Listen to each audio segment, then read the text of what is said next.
Hi ඔයාලා හැමෝටම කොහොමද? ඉතින් අද හදන්න තියෙන්නේ ක්‍රොෂේ කීටැක් එකක්. හදන්න කලින්ම හදපු එක ගලවලම තමයි වැඩ පටන් ගන්න තියෙන්නේ. ඉතින් මම හදන්න තියෙන එක වීඩියෝ කරන්න කලින් මම භාගයක් විතර හදලා තමයි තිබ්බේ. ඒ වුණාට හදපු එක ආයේ මුලටම ලියන්න වුණා. හේතුව තමයි මම හදලා තියෙන්නේ කස්ටමර් ඉල්ලපු සයිස් එකට වැඩිය ලොකුවට තමයි හදන්න පටන් ගන්න තියෙන්නේ. ඉතින් ඒක හින්දා හදපු ගොතපු ටික ආයි මුලටම ලියන්න උනා. මෙන්න මේ කැරක්ටර් එක තමයි මට ක්‍රොෂේ කීටැක් එකක් විදියට හදන්න තියෙන්නේ. ඉතින් මේක ලියන ගමන්ම මගේ ස්මෝල් බිස්නස් එක ගැනත් විස්තරයක් මම ඔයාලට කියන්නම්.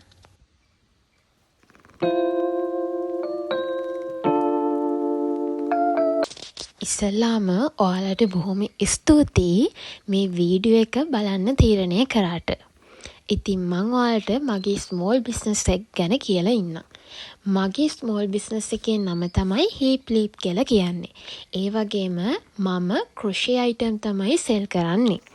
මම දැනට කරලා තියෙන ඕඩර්ස් කිහිපයක ෆොටෝස් ටිකක් මම මේ දැන් දාන්නම්. මෙන්න මේ වගේ ඕඩර්ස් තමයි මම දැනට කරලා තියෙන්නේ. ඉතින් ඔයාලට තව ප්‍රශ්න තියනවා නම් ඔයාලට අහන්න මම ඒවට උත්තර දෙන්නම්. එහෙනම් ඉතින් ආයෙත් අපි කීටැක් එක හදන වැඩේ පටන් ගමු. මෙච්චර වෙලා ගිහිල්ලා තාම මේක ගොතපු ටික තවත් ලියන්න ඉතුරුයි. ඉතින් ඉස්සෙල්ලා මේ ටික ලියාගෙන ආයෙ ගොතන්න පුළුවන් වෙන විදියට මේ වූල් ටික ඔතාගෙන ඉන්න.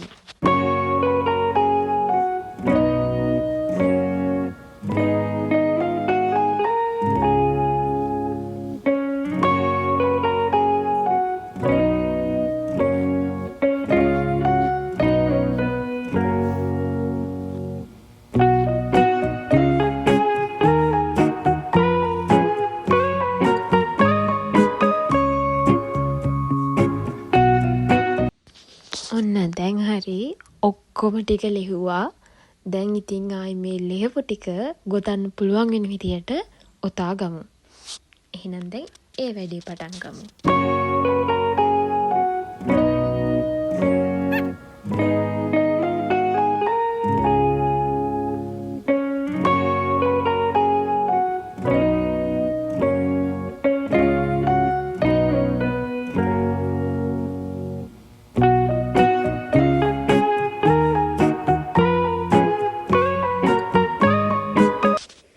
එහෙනම් ඉතින් ඒ වැඩෙත් හරි.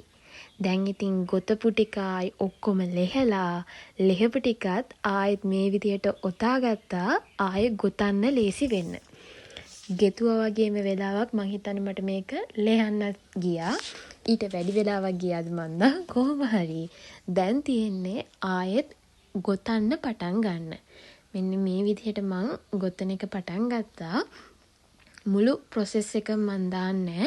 හේතුව එහෙම වුණොත් ඉතින් මේක සෑහෙන දික් වෙනවා. මම ඔයාලට පෙන්නන්නම් මේක ගොතපුවාම ඒ කියන්නේ ඔක්කොම හදලා ඉවර කරන්න කලින් මේක ගොතපුවාම කොහොමද එන්නේ කියලා.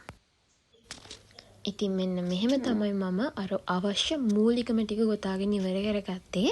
මේ වැඩේට මට මුළු දවසක් විතරම ගියා. ඉතින් මේ විදිහට තමයි මේ ටික ගොතාගෙන ඉවර කරගත්තේ. ඒ වුණාට තව මේකේ වැඩ තියෙනවා. එහෙනම් ඊළඟ දවසේ ආයි අපි හම්බෙමු. හායි ඔයාලා හැමෝටම කොහොමද? ඉතින් මේ දවස් 2කට හෝ 3කට පස්සේ ඉස්සල්ලාම මට උදෙන්ම මම දාපු වූල් ඕඩර් එකක් මට හම්බුණා. ඉතින් මම ඒ ටිකත් ඔයාලට පෙන්නන ගමන්ම මේ ගැන විස්තරيكුත් කියන්නම්. මේ වූල් වලට කියන්නේ මිල් කොටන් කියලා. මිල් කොටන් යන් තමයි මම හදන ක්‍රොෂේ අයිටම් වලට ගොඩාක් ඒවට පාවිච්චි කරලා තියෙන්නේ මිල් කොටන් යන්. ඊට අමතරව වෙල්වෙට් යන් පාවිච්චි කරලා තියෙනවා. බෑග් හදන්න බෑග් කෝඩ් පාවිච්චි කරලා තියෙනවා. මම බෑග් හදන්න ටී-ෂර්ට් එකක් පාවිච්චි කරලා නැහැ තාම. මම දන්නේ කියන්නේ මම බෑග් කෝඩ් වලින් හදන බෑග් වලට කැමතියි. ටී-ෂර්ට් වලින් හදන්න බලාපොරොත්තු වෙනවා. මට තාම මම හදලා තියෙන්නේ බෑග් කෝඩ් වලින්. ඉතින් මෙන්න මේ වගේ පාට කිහිපයක් තමයි මම මේ පාර ඕඩර් කරේ.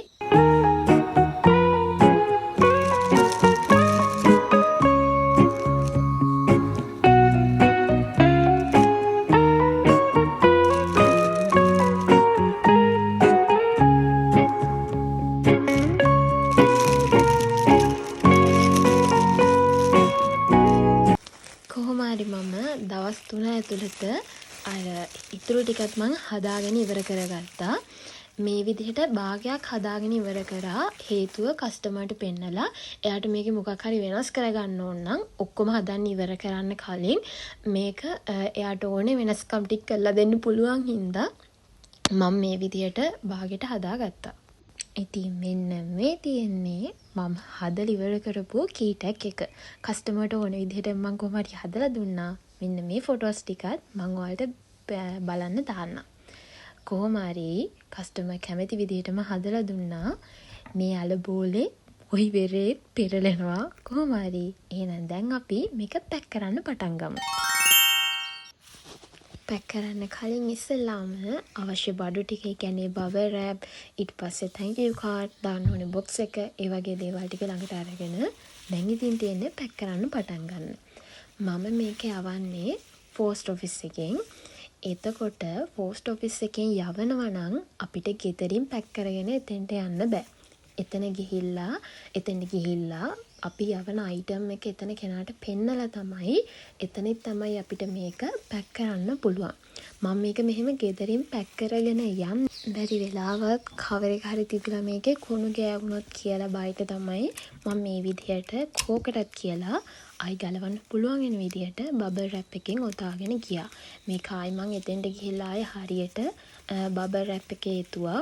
ඉතින් මේ විදිහට තමයි මම ගෙදරින් පැක් කරගෙන ගියේ.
පුරුද්දට වගේ අන්තිමට කොහොම හරි බොක්ස් එක වහලා මම ලෝගෝ ස්ටිකර් එකත් අලවලා අන්තිමට කොහොම හරි ඔක ගලව ගත්තා බොක්ස් එකට ඩැමේජ් එකක් වෙන්නේ නැතුව.